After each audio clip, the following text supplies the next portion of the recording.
This is Boxing Talk 8576. I want to talk about a fighter that I personally know.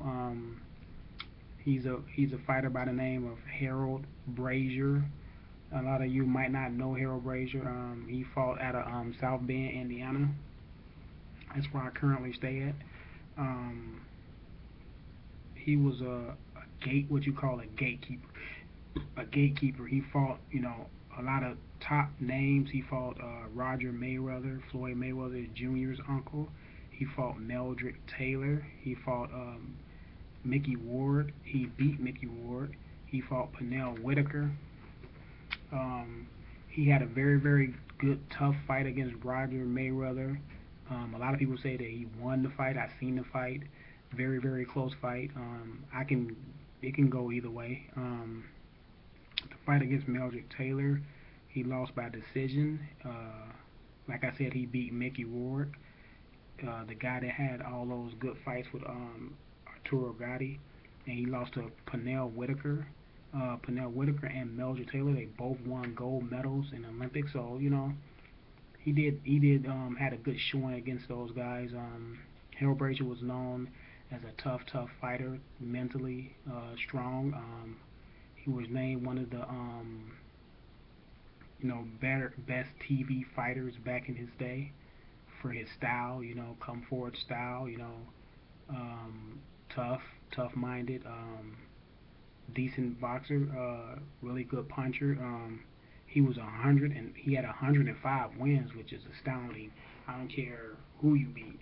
105 wins is 105 wins, man. That's that's a lot. That's a lot of sparring. That's a lot of dedication to the sport. That's a lot of running, getting ready for the fight. That's a lot of abuse on your body. So you got to give it up for someone that won 105 fights. He had 18 losses with 64 KOs. He was known as the body snatcher because he won a lot of fights with his patented left hook to the body. Trust me, I was in the gym with him. I felt that left hook to the body. I remember when I first went to the gym, he was in the ring. He was sparring this one guy. I think I started boxing late, so I was like 22, 23. I'm 36 now, 37, about to be 37. Um, at the time, I was like 22, or just turned 22 or 21, something like that. And he actually broke the guy's nose before I was supposed to get in there and spar with him. And I looked at that like, wow, this is not what you see. You know what I'm saying? It's different than what looking at TV. This is real. So he was like, "Are you getting in?" I was like, "Yeah, I'm getting in. That's what I'm down here for. I'm down here to." That was like my third or fourth day at the gym. Before that, I got in sparred with my trainer a couple times, but he went really, really, really easy on me because he knew I was green. Green mean, you don't have a lot of experience. My trainer was about to leave and go somewhere, so he told Harold, he was like, take it easy on him because he's green. Harold Brazier was like, okay. I got in the ring. He just looked at me and said, hey, you better hit me because I'm going to hit you. I was like, wow, okay, this is real. We about to do this.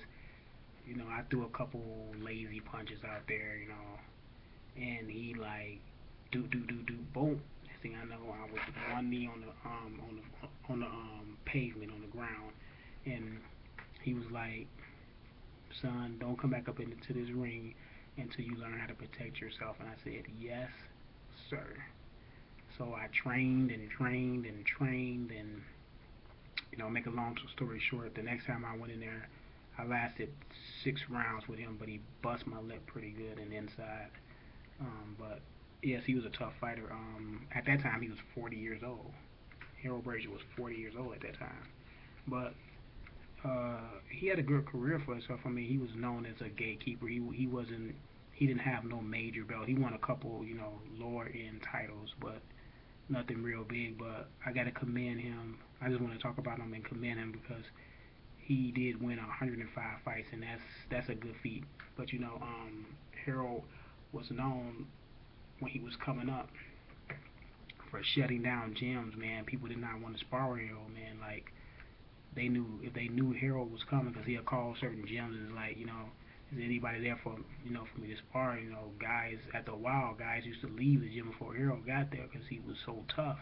People were scared to get in the ring with him, and we had a heavyweight at our gym that was on the U.S. boxing team 6 straight years, and he dropped him to the body. He actually dropped Tom Zibikowski, that fighter that they used to go to Notre Dame. He dropped him to the body. So and those guys was like, Harold Brazier at the time was maybe like 150 pounds maybe, and those guys, I know that our heavyweight Carl that was in our gym, I think he was like 230, and I think Tom Zibikowski was 220, 220 or something like that, and so they had like 60 pounds on Harold Brazier. He dropping these guys to the body. That was crazy. I mean, this man had a tremendous left hook to the body.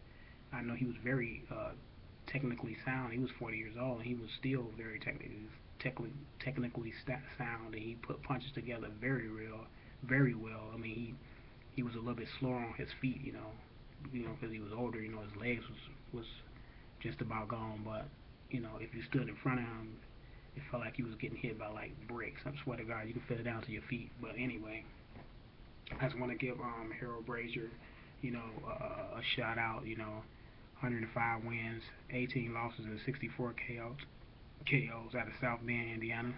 This is Boxing Talk 8576. I'm out.